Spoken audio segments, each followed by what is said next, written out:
Welcome everyone to this engaging roundtable discussion. Today, we're peeling back the layers of Monty Python and the Holy Grail, a film that not only tickled our funny bones, but also became a cornerstone of comedic cinema. Indeed, Hal, it's a quintessential piece that redefined an entire genre, setting a precedent for the absurd and the satirical in ways films before simply hadn't. While I can't argue with its influence, I'd argue its approach to comedy was more of a bulldozer than a precedent setter. It tore down more barriers than it built. That's an interesting take, Lenny. Yet its raw and almost anarchic style is precisely what made it such a creative force, wouldn't you say? Creative, yes, but at the expense of form and structure sometimes. But isn't that the essence of the film's charm? Monty Python and the Holy Grail prides itself on its lack of conventionality. It's what makes it stand out. Standing out and being humorous in one culture does not necessarily translate internationally. The humor was often too British, too esoteric. Esoteric or not, Mick, the film managed to garner international attention and has a massive following global. That speaks volumes. It's a testament to its craft that it managed to resonate across diverse audiences, even with its very British idiosyncrasies. Yet I can't help but wonder if some of those idiosyncrasies were lost in translation, diluting the impact for an international audience. That's precisely my point. It's a film that must be viewed through the lens of British comedy to be fully appreciated. To an extent, perhaps, but let's not undersell the universal appeal of good satire. And let's not ignore the fact that the film's unique brand of humor has influenced countless comedians and filmmakers around the world. Let's also consider the historical landscape of the 70s cinema. Amidst the realism and gritty storytelling, Monty Python and the Holy Grail was a burst of irreverence. The timing of its release played a role, but it's clear that the success and cultural impact of Monty Python and the Holy Grail is something most films can only aspire to. As they should. It was a groundbreaking piece, but the question remains, has its kind of humor aged well, or has it become a relic of its time? Hardly a relic, Izzy. Its humor is as sharp today as it was back then. It's timeless in that sense. Timelessness is up for debate. I've seen younger audiences scratch their heads at the non-sequitorial comedy Python is famous for. It's all subjective, isn't it? What resonates across generations can often be hit or miss. Clearly, our views on Monty Python and the Holy Grail are as varied as the film's own comedic sketches. Let's delve deeper into these varying perspectives and see if we can uncover more about its iconic status in comedy.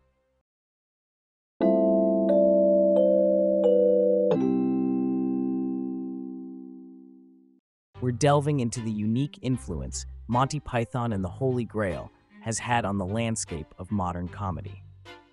Amelia, can you start us off with the film's historical context and its initial reception? Indeed, Hal. It's essential to recognize that when the film was released in 1975, it was post-Vietnam, and a cultural revolution was afoot. Hollywood was in flux, and the British invasion of comedy was already beginning to take hold with Monty Python's Flying Circus. The film's iconoclastic humor resonated with the prevalent skepticism of institutions, which was very much a zeitgeist of the 70s. You're spot on with the cultural revolution bit, but let's not forget the uniqueness of Python's comedy. Surreal, erudite, yet accessible. It didn't just resonate, it became a comedic lexicon for generations to come. The Pythons didn't just break the fourth wall, they obliterated it. I have to jump in here. Lenny, the concept of breaking the fourth wall wasn't new even then. The Marx Brothers were doing it in the 30s. Python was brilliant, yes, but they were standing on the shoulders of comedic giants. No way, Jazz. They didn't just stand on shoulders, they jumped off and flew. They took that concept and others and pushed the boundaries to create something that can't be simply chalked up to inspiration from predecessors. But Lenny, weren't their sketches heavily influenced by earlier radio comedy and satire? They transformed it, absolutely, but their humor had roots with comic greats like Peter Cook and Spike Milligan. Hold on, Amelia. Context indeed shapes comedy, but the Pythons' approach to satire was so avant-garde that it upended everything. It wasn't just their influences, it was how they manipulated and morphed them into something unprecedented. That's an interesting point, Izzy. But if we're discussing influences and progression, the impact was bilateral. Python influenced a plethora of comedic styles, but they were also reflective of changing global attitudes. The irreverence, the absurd, it mirrored a world ready to laugh at itself and the sheer lunacy of its history. This is a good segue to the influence of Holy Grail, specifically on modern comedy. How do each of you see its shadow in today's comedic works? Today, you'll find traces of Python's DNA in nearly every sitcom and sketch show. Just look at the use of absurdity as a means to disarm the audience before delivering something meaningful. However, I do believe the spirit of Python is not always translated successfully. While we see the influence, I'd argue that it's often a pale imitation. Python's blend of cerebral wit and lowbrow humor is exceedingly difficult to replicate without the genius of the ensemble. Modern attempts frequently lack the original's satirical sharpness and fall into the trap of non sequitur for the sake of non sequitur. I disagree, Izzy. Python lives on precisely because it's reinterpreted. Modern comedy didn't just take a page from Python's book, it took the whole damn library. That may be the case, Lenny, but I'd contend that a critical eye sees modern comedy often missing Python's cleverness. There's a fine line between homage and derivative work.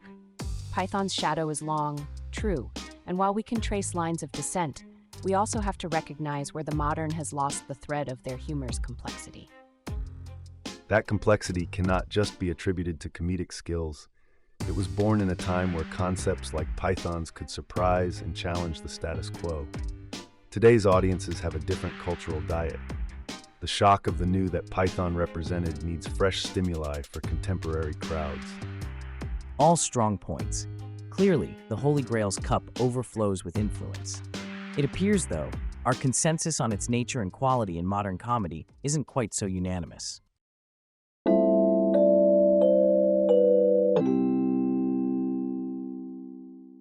So the absurdity interwoven into historical context, it's a fascinating approach that Monty Python and the Holy Grail takes. Izzy, you've seen a fair share of this in cult films. How does Python handle this with medieval history? Python cleverly dismantles the romanticism of medieval narratives. It's a blend of slapstick, modern anachronisms, and deadpan delivery, all aimed at debunking the glorification of the past. But it's something to be careful with. The Monty Python crew, through their absurdity, unveil the fallacies within our understanding of history. It's not just jokes, there's a method to their madness. Indeed, there's substance beneath the silliness. They ridicule the Arthurian chivalry, the concept of divine rule, all through a contemporary, irreverent lens. Right, but let's not pretend it's a history lesson. The holy hand grenade, the Trojan rabbit, it uses history as a jumping-off point for the surreal. Still, as a comedy writer, the underlying commentary is what gives it depth. The laughable quests, the arbitrary ruling, the film extends beyond farce. That said, even the music selections, with grandiose overtones playing over something as mundane as trotting coconuts, highlights the comedic contrast. It's the juxtaposition that sells international viewers. The exotic but ridiculous take on a familiar history transcends cultural barriers. Agreed, Mick. But then, should we be asking whether Monty Python is doing a disservice by mocking history's complexities? A disservice? Not at all. They challenge our perceptions of nobility and honor, presenting a more raw, somewhat cynical take. A risky move, though, right? Aren't audiences sometimes resistant to this flippancy with revered subjects? Not as much as you might think. Python's audacity is exactly why it resonated. They dared to poke fun at the untouchable, to say the emperor has no clothes. And remember, medieval history itself is full of absurdities.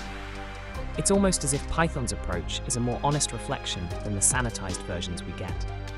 Perhaps it's the rawness in their comedy that's the real educator. Makes you think critically about what we accept as historical truth. That's the brilliance of it, Jazz. It's boundary pushing, yet the viewer can't help but engage with the historical references in a new light. So, a consensus on Python's legacy. Truth and history needn't be solemn topics, and perhaps we learn more when they're not. Let's move on, shall we?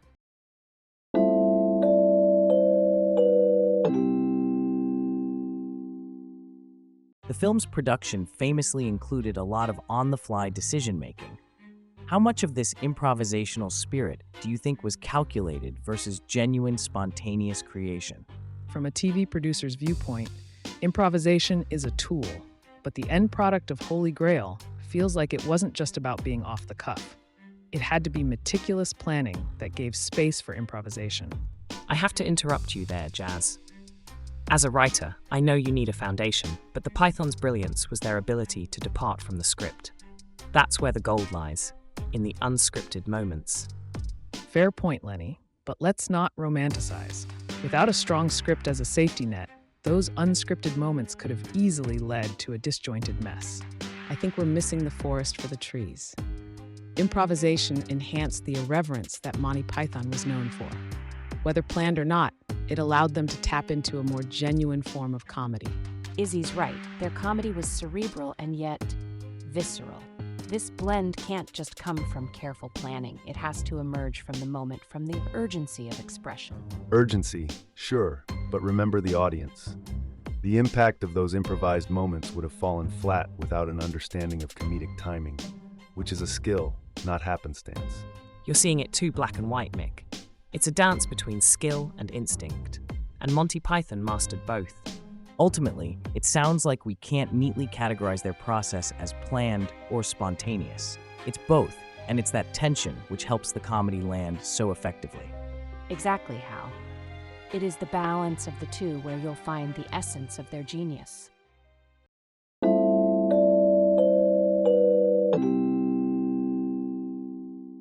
The 1970s certainly had a unique flavor, culturally and socially, which shaped much of what we now recognize as quintessential Monty Python humor. Amelia, could you kick us off with your take on that period? The 70s were rife with political unrest and a sort of collective questioning of authority. Monty Python tapped into that skepticism. Their brand of comedy acted like a societal mirror, reflecting absurdity at every level. I agree about the skepticism, but wouldn't you say their approach was less about reflecting and more about upending norms? Their comedy wasn't just a mirror, it was a sledgehammer. That might be too strong, Jazz. They weren't anarchists, but I'll concede they did turn things upside down. Interestingly, they dissected Britishness in such a universal way that it resonated outside the UK too. We saw that firsthand. In markets worldwide, Python's humor flew in the face of what was considered acceptable comedy. Some deemed it too irreverent, even offensive, yet it was precisely that edge that made it so impactful across cultures. They mocked everything. Nothing was sacred, from the government to the Queen to the very fabric of British society. That was bold, revolutionary even, for its time. Was it that style, then, that you all think gives Monty Python its enduring relevance internationally? Absolutely, but it's not just the style, it's the way they approach the human condition, always with irreverence, never taking anything too seriously. It resonates because it's timeless. But isn't it fair to question whether that irreverence might be less appreciated today in our politically correct culture? I'll jump in here. The core of Python's humor is about challenging the status quo, something we still see today, globally. Political correctness hasn't dulled that. If anything, it might have sharpened the edge. I'm not so sure, Mick. There's something precarious about threading that needle. Too far one way, and you're tone deaf, the other, and you're insipid. Python found an elusive middle ground. They were provocative, but never alienating. They sometimes alienated people. Jazz, remember? Not everyone was a fan of their brashness. There's a reason their shows and films faced censorship. That's a good point about alienation, Lenny. It raises a question on the context in which comedy operates. Can the unique comedic style we attribute to Monty Python exist the same way now, or has the cultural lens shifted too much? Culture will always shift, Hal. That's a constant. Monty Python's charm lay in their ability to innovate within whatever context they were surrounded by. Let's not forget, though, their comedy could be esoteric. Many outside the UK or without a certain cultural literacy might miss the nuance. They crossed barriers, Izzy. Their humor is taught in classrooms, referenced by politicians, and quoted by people across different ages and cultures. That's not esoteric, that's mainstream acceptance. Mainstream? They were the furthest thing from mainstream. They were the disruptors of mainstream comedy. Trust me, never have I seen a group so revered after being so willing to throw standard comedic practices out the castle window. And yet, weren't those moments of disruption what catapulted them into being cultural icons? Their brand of humor wasn't just popular, it was, and still is, influential. It's that influence we're still grappling with, which I think speaks to something timeless. Let's hold on to that thought.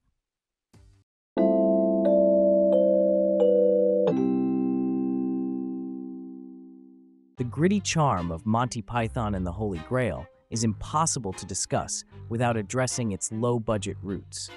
Stripped of the gloss of higher-budget productions, how do you think the constraints shaped the film's creative decisions? Constraints breed creativity. That's a staple in TV production. Python's team had to innovate due to their budget. Coconuts instead of horses, for instance. They turned limitations into iconic comedic elements. Jazz is onto something, but don't forget the flip side. Limitations can also be a death knell for less resourceful crews. Monty Python's genius was in using their constraints to their advantage, which not everyone can pull off. Still, it's not only about budget, but the vision behind it. The Pythons had a clear idea of what they wanted, which transcended the need for money. That's indicative of genuine artistry. True, but we have to consider the DIY aspect, which became part of the film's charm. It could be argued that with more money, Holy Grail could have lost its raw, irreverent edge. Easy, though. Let's not romanticize shoestring budgets too much. Money might have solved some significant headaches they had. The absence of budget also meant overwhelming stress and on-set hardships. Point taken, but those hardships shaped their creative process. Some of the film's roughest edges are what make it so beloved and influential. Tension between a vision and the means to achieve it has been the cradle of countless masterpieces. Do you believe the film would have had the same impact with a larger budget? I'll say no. The rustic aesthetic, the rough edges, it's part of the movie's identity. Bigger budget, bigger problems, more stakeholders, more meddling. I must interject, the humor would have been the same, big budget or not. They were already brilliant comedians. Money wouldn't have changed the soul of Python's comedy. But would a bigger budget have altered the film's rebellious spirit? The guerrilla filmmaking style screams anti-establishment, which is pure Python spirit. That's where I think the real heart lies. Honestly, who can say? Perhaps with more money, they'd have had less comedic constraints, but they would have found other creative constraints to push against. Great art always finds a way. I must disagree there. Money tends to attract executives, and executives dilute purity with their broader appeal nonsense. Holy Grail is uproarious precisely because it was unfiltered.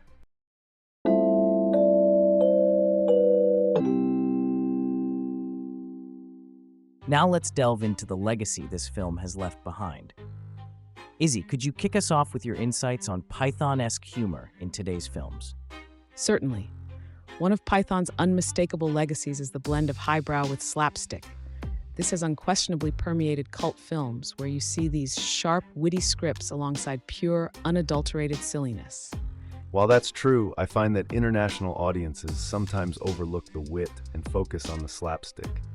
It loses the subtlety, reducing a brilliantly complex joke to just a pie in the face.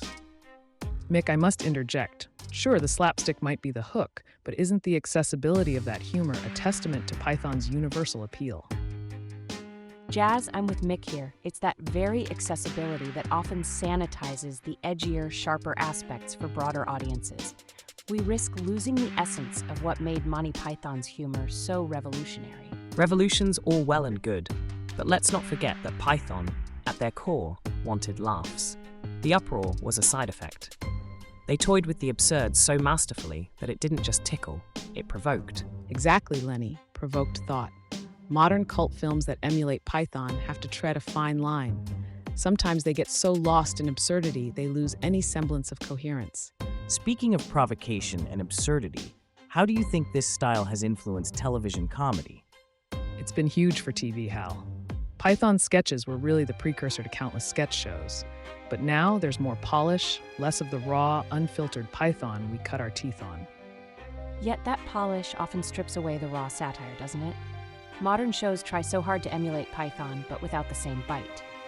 Lenny, as a writer, what's your take on this? Well, Amelia, the bite is harder to achieve today. Audiences are more sensitive, more aware. Python could blindside you with a gag out of nowhere. That's harder to do now when everyone's seen it all. What we see now, especially in global markets, is a need to replicate Python without offending sensibilities. But come on, offense was part of the package. Without that, aren't we just diluting the formula? Diluting, maybe. But look at Python's riffs on Arthurian legend. Their irreverence actually helped renew interest in these tales. We can't just write off all evolution of their style as dilution. It's not about writing it off, Izzy. It's about recognizing the depth behind the foolery. When that depth gets lost in translation or adaptation, so does the heart of Python's genius. There's merit to the adaptations, though. Python's DNA is in every show trying to push the envelope. Messy, yes, but also vital. Besides, no one's come close to the Holy Grail's level of iconic lunacy anyway. Point taken, Lenny. But it's one thing to push the envelope, quite another to mimic Python's alchemy. You can imitate it, but you just can't recreate the original context from which it sprang. And that context, that era's unique wit and social commentary, is precisely what continues to cast such a long shadow over the comedy landscape.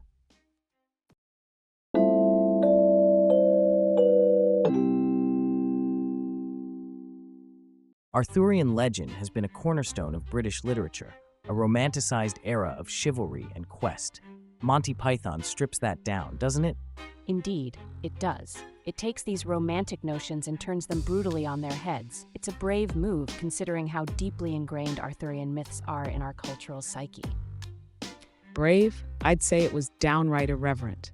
They weren't just poking fun at the past. They used Arthur's quest as a mechanism to skewer modern-day institutions. That's the genius of it, though, isn't it? Using the past to comment on the present. It's the kind of double entendre that comedy thrives on. A valid point, but we can't ignore that some purists were outraged. From their perspective, this film is almost sacrilege. You're playing with a legend that's been the bedrock of so much literature and film. But isn't that the point? Comedy should push those boundaries. When the legend becomes untouchable, it's ripe for satire. Yet one cannot overlook the intelligent interplay with the source material. It's not mockery for mockery's sake. There's a profound understanding of the legend's themes and characters, which they masterfully deconstruct. So you believe Monty Python's treatment actually enriches the historical narratives? Enriches? Let's be clear, they're tearing the narratives apart for laughs. But that's what comedy does. It reveals truths through absurdity. And despite being completely irreverent, they stay true to the absurd spirit of the original tales. Camelot was never meant to be realistic. Exactly. The very essence of Monty Python's humor lies in taking the revered and making it ridiculous, thereby questioning what we hold sacred. The fact remains, though, that there's a fine line between satire and disrespect. And I reckon they dance on that line quite provocatively. But without pushing those boundaries, we stagnate. Monty Python invites us to re-examine the Arthurian legend, to see it through a refreshingly critical lens. It sounds like we can agree that Monty Python's treatment is subversive, but are we all on board with the notion that it's constructive criticism rather than destructive? Not entirely. Satire by nature deconstructs but doesn't necessarily rebuild. It's not giving us new ways to appreciate Arthurian narratives. It's showing us how absurd they can be. Isn't revelation a form of construction? If comedy leads to a greater understanding or a new perspective, then it's done something profound. Well, in cutting through the idolization of these stories, Monty Python perhaps unintentionally allows room for reconstruction, for modern retellings to emerge. Still, one wonders if something is lost when humor overrides reverence. The risk of parody is that the original material becomes a mere punchline. And there we have the crux of it, the tradition versus the farce. Monty Python chose their side, and for better or for worse, we're still discussing it decades later. That in itself speaks volumes about the impact of their radical approach, does it not? It remains a relevant conversation. Relevance through irrelevance. That's a paradox worthy of Python themselves.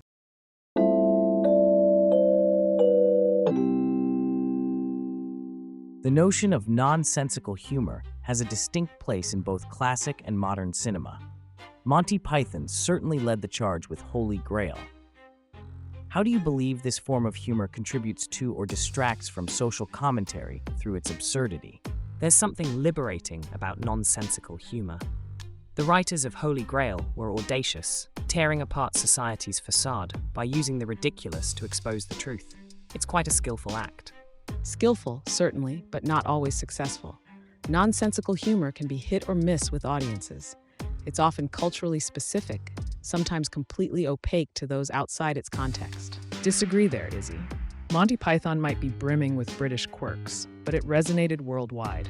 It transcends cultural barriers because everyone, regardless of background, can sense when something pierces through societal pretense. Jazz, that's an idealistic view. Worldwide resonance? Hardly. British humor, especially of the Python variety, often needs explaining in other markets. I've seen it fall flat because international audiences simply don't share the same context. That's an important point, Mick. We can't assume a joke that lands in one country will have the same impact in another. Historical context plays a big role. Nonsense, Amelia. Good humor is universal. The proof is in the staying power of Monty Python. They ridiculed authority, mocked social norms, and people everywhere connected with that. It's true, Lenny, but let's not forget how unconventional this approach was at the time. Employing nonsense to challenge societal norms was groundbreaking. Groundbreaking, yes, but let's not romanticize the past. Holy Grail was groundbreaking, but it failed to hit the mark on more than one occasion. Some sketches went on without any meaningful punchline. Those misses can be forgiven. Each falter was a stepping stone towards a larger conversation, and that's what counts. Stepping stones? Monty Python were sprinting laps around other comedians of the era. They were bold and were still trying to catch up to their level of commentary. Being bold doesn't always equate to being effective. I think it's crucial to acknowledge that some bits were esoteric, even self-indulgent. Not every nonsensical moment was a stroke of genius. You're missing the forest for the trees, Mick. Python's humor wasn't about navel-gazing. It forced audiences to confront the absurdity of their realities. That will always be effective social commentary. Whether every joke landed or not, it's clear that Holy Grail has left an indelible mark on comedic storytelling. It challenged our perceptions of humor's role in critiquing society. Let's draw this segment to a close and continue to the evolution of sketch comedy in our next discussion.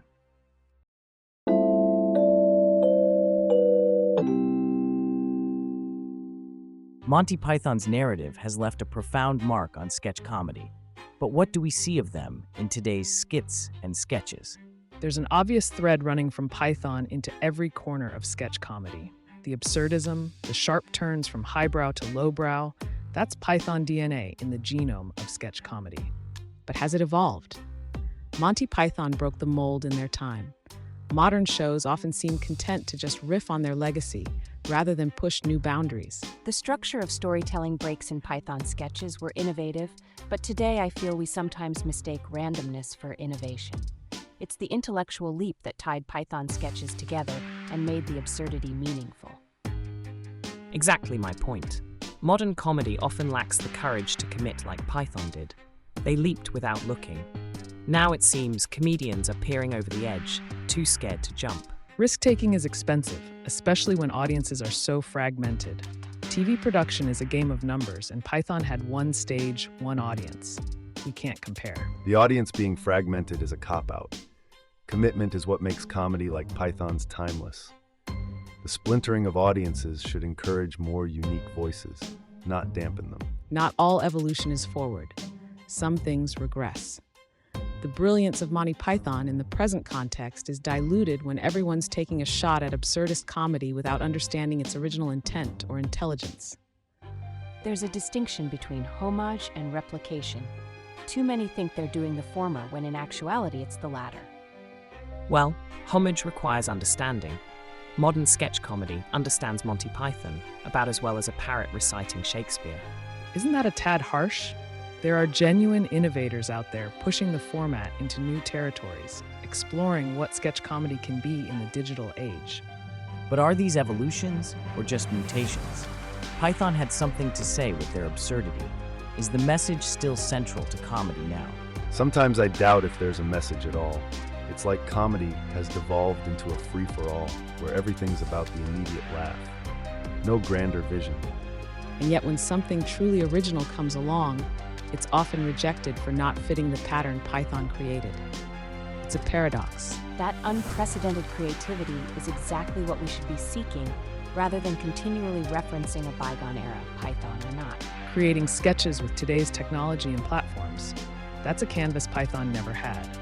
Therein lies potential. But potential is worthless without the bravery to use it creatively. I still believe Python's approach is the benchmark for brave comedy.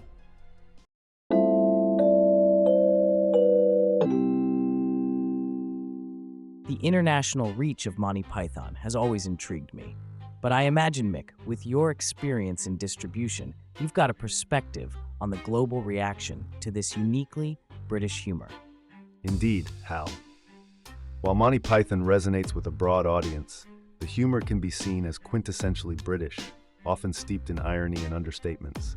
It's fascinating yet challenging when introducing it to new markets.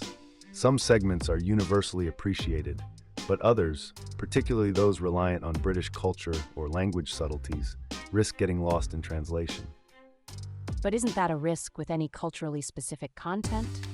I've noticed in my studies, the comedic aspects that lean towards the absurd or slapstick tend to translate more effectively than nuanced wordplay or satire. Of course, it's the slapstick that works, Amelia. Everyone understands a knight getting his limbs lopped off. It's timeless. But let's not dismiss the clever satire. Python's unique in that it manages to cater to both ends of the spectrum, which is why it did so well at home and abroad. However, wasn't its reception a bit more complex? Consider the varied cultural sensibilities. I know that some skits were heavily censored in certain countries, while others passed under the radar. True, censorship was and is a beast of its own. What one culture views as harmless satire, another sees as offensive. Monty Python often danced on that line, testing the waters of acceptability in many markets, generating controversy and conversation in its wake. Juggling creative integrity and market acceptability is nothing new in TV or film. It's a negotiation, what can stay, what must go. But for producers, every edit feels like a stab to the heart of the project. Well, Jazz, that's a bit melodramatic, though your point stands. Python pushed boundaries, even at the risk of alienating certain viewers. But isn't that what great comedy does? It provokes. Alienation has its costs, though, Lenny. Sometimes entire sketches were dropped to mollify censors. Those cuts, those decisions, they had significant cultural implications. They demonstrated not only differing tastes, but varying degrees of freedom of expression across the globe at the time. And there's the irony, isn't it? A group that lampooned authority and censorship falling prey to it themselves. But that also added to the mystique and the allure of Monty Python, making it somewhat forbidden fruit in places. Exactly, Nick. It became a countercultural statement to enjoy and share Monty Python. Being a fan said something about your values, your skepticism towards the establishment. Look at how it's become a marker of intellect or a kind of social currency, to quote Python. Its reach beyond mere comedy into social commentary, even if by accident, is undeniable. Accidental? Hardly. Python knew exactly what they were doing. They held a mirror up to society, and the reflection wasn't always pretty. That was the point. Let's not forget, the Pythons were well-educated men from Oxford and Cambridge. They wrapped their social and political commentary in the absurd and the slapstick to make it palatable. An interesting synthesis of clowning and commentary. But it seems we all agree. Monty Python's genius lay in their ability to make you laugh and think, no matter where you were in the world.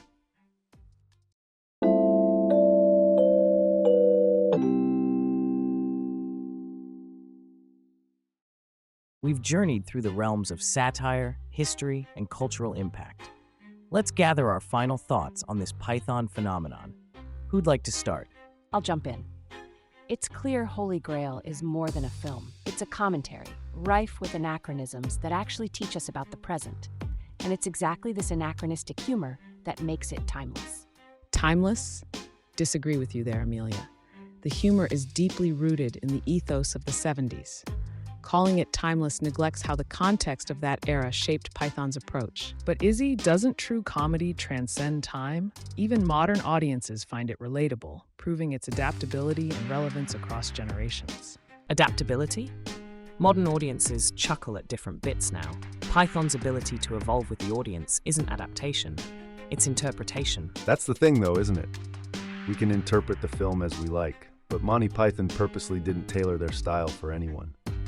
They were raw, they were British, and international crowds just latched on to that authenticity.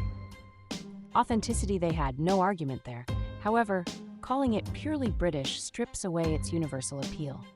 People laughed in Tokyo and Toronto, as well as in London. Bring us back, Lenny. Has the world simply latched on to Holy Grail for its authenticity? Or is there something else driving its legacy? It's the irreverence. They tore down the icons of legend and history, showing us that nothing's too sacred for comedy. That irreverence resonates universally. But can we argue that some just didn't get it? Not every culture welcomed them with open arms.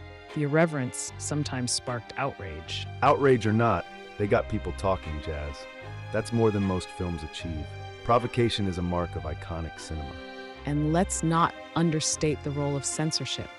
It shaped how different cultures experienced Python humor. Their legacy in certain places is still painted by that censorship.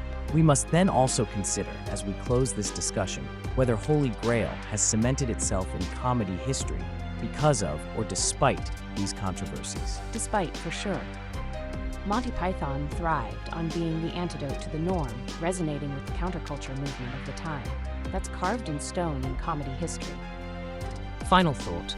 Holy Grail isn't just about laughs. It's about challenging the audience to think, and that's why we are still talking about it decades later. An expansive and heated exchange, yet incredibly enlightening. I thank you all. This has been a thorough exploration of the Roundtable, not of Arthur, but of Monty Python. A fitting tribute to a film that resists the ordinary, even in academic retrospect.